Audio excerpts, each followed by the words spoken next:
नमस्कार। आज हम ये समझने की कोशिश कर रहे हैं कि भारत के विपक्षी दल वोटरों का भरोसा जीतने में इतना संघर्ष क्यों कर रहे हैं।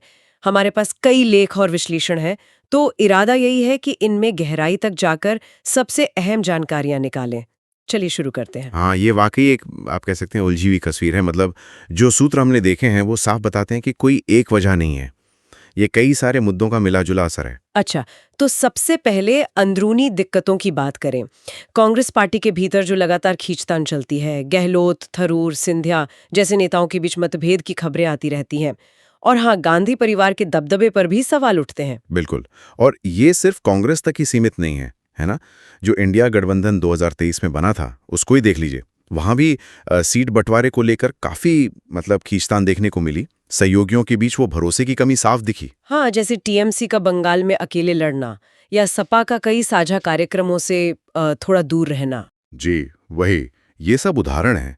मतलब एकता दिखाने की कोशिश तो होती है, पर वो जो अंदरूनी दरारें हैं, वो छिप नहीं पाती, साफ दिख जाती हैं। तो क्या ये मान सकते हैं कि कांग्रेस के अंदर जो नेतृत्व वाले मुद्दे हैं जिनकी हमने पहले बात की, वो इस गठबंधन की कमजोरी में भी मतलब भूमिका निभा रहे हैं? हाँ, असर तो पड़ता ही है, जाहिर है। जब सबसे बड़ी पार्टी ही अंदर से स्थिर न दिखे, तो फिर सहयोगियों का भरोसा जीतना और बनाए रखना मुश्किल हो जाता है। और ये अंदरूनी खींचतान सिर्फ पार्टी या गठबंधन तक ही नहीं रहती। इसका सीधा असर उनके संदेशों पर, उनके जमीनी अभियानों पर भी पड़ता है। अच्छा, तो जमीनी जुड़ाव और संदेशों पर आते हैं। कई बार ये सुनने में आता है कि विपक्षी नेता जमीन से शायद उतने जुड़े हुए नहीं हैं। जनता के बीच उनकी मौजूदगी कम है। राहुल गांधी के विदेश दौरों का जिक्र भी होता है हम्म और संदेशों में भी वो मतलब विरोधाभास दिखता है। जैसे धर्म या अडानी मुद्दे पर कांग्रेस और सपा के सुर एकदम अलग-अलग थे। बिल्कुल सही कहा आपने। और अभियानों में भी वो तालमेल की कमी, वो अधूरापन साफ नजर आता है। सबसे बड़ी बात जो उभर कर आती है वो ये कि विपक्ष भाजपा की आलोचना तो बहुत करता है, लेकिन जब बात आती है रोजगार, महंगाई जैसे मुद्दों पर एक ठोस, एक भरोसेमंद, एक उम्मीद जगाने वाला विकल्प देने की, तो वहां शायद कमी दिखती है।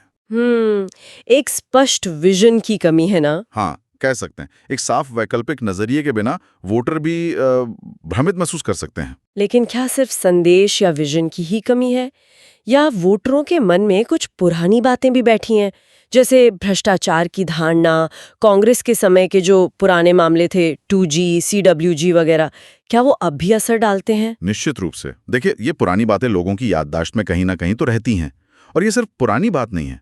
स्थानीय स्तर पर भी तो भ्रष्टाचार के आरोप लगते रहते हैं। एक रिपोर्ट में तो टीएमसी कार्यकर्ताओं पर मृत्यु प्रमाण पत्र के लिए रिश्वत मांगने तक का आरोप था। ओह, और इसी से जुड़ा एक और अहम पहलू है नेताओं का पाला बदलना। हाँ, वो वॉशिंग मशीन पॉलिटिक्स वाली बात कि जिन नेताओं पर जांच चल रही है वो भाजपा में चले जाते हैं और फिर मामले ठंडे पड़ जाते हैं। बिल्कुल वही नैरेटिव। कुछ रिपोर्ट्स बताती हैं कि 2014 के बाद से करीब 25 बड़े विपक्षी नेता जिन पर जांच चल रही थी, वो भाजपा में शामिल हुए।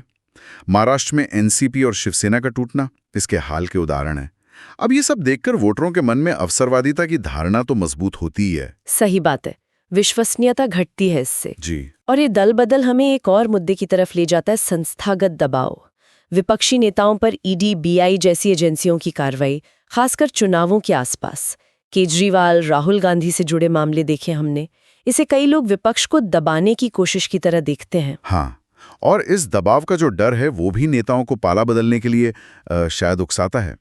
इसके अलावा मीडिया की भूमिका, यहाँ तक कि न्यायपालिका जैसी संस्थाओं की निष्पक्षता पर भी कुछ सूत्र सवाल उठाते हैं। और फिर संसाधनों का अंतर तो है ही, वो तो बहुत बड़ा फैक्टर है। भाजपा के पास चुनावी बॉन्ड का सिस्टम था और एक बहुत मजबूत डिजिटल मशीनरी है, जबकि ज्यादातर विपक्षी दल फंड की कमी से जूझते हैं। उनकी डिजिटल मौजूदगी भी उतनी मजबूत नहीं है। तो इन सभी बातों को अगर एक साथ देखें तो तस्वीर काफी चुनौतीपूर्ण दिखती है विपक्ष के लिए। अंदरूनी झगड़े, नेतृत्व पर सवाल, स्पष्ट विकल्प की कमी, भ्रष्टाचार की छाया, ऊपर से संस्थागत दबाव और संसाधनों की भारी कमी। तो इसका निचोड़ क्या निकालें? निचोड़ यही है कि भरोसा दोबारा हासिल करने के लिए विपक्ष को कई मोर्चों पर और एक साथ काम करना होगा। बहुत काम करना होगा। सबसे पहले तो अंदरूनी कलह खत्म करनी होगी। एक स्पष्ट लक्ष्य, एक मजबूत नेतृत्व के साथ एकजुट होना होगा। फिर सिर्फ आलोचना नहीं, बल्कि रोजगार, महंगाई जैसे मुद्दों पर ठोस, भरोसेमंद नीतियां बनानी होंगी और उन्हें असरदार तरीके से जनता तक पहुंचाना होगा। और जमीनी स्तर पर जुड़ाव, वो सबसे जरूरी है। जमीनी स्तर पर लगातार और मजबूती से जुड़ना होगा। जब तक ये कमियां दूर नहीं होती, वोटर शायद उन्हें बिखरा हुआ और अविश्वसनीय ही मानते रहेंगे। और ये हमें एक अहम सवाल पर लाकर खड़ा करता है। क्या भारत का विपक्ष इन गहरी चुनौतियों से, चाहे वो अंदरूनी हो या बाहरी, इनसे उभर पाएगा? क्या वो भविष्य में एक मजबूत, एकजुट राष्ट्रीय विकल्प बन पाएगा, या फिर देश की राजनीति यूं ही क्षेत्रीय ताकतों और एक प्रमुख राष्ट्रीय दल के इर्द गिर्द घूमती रहेगी? सोचने वाली बात।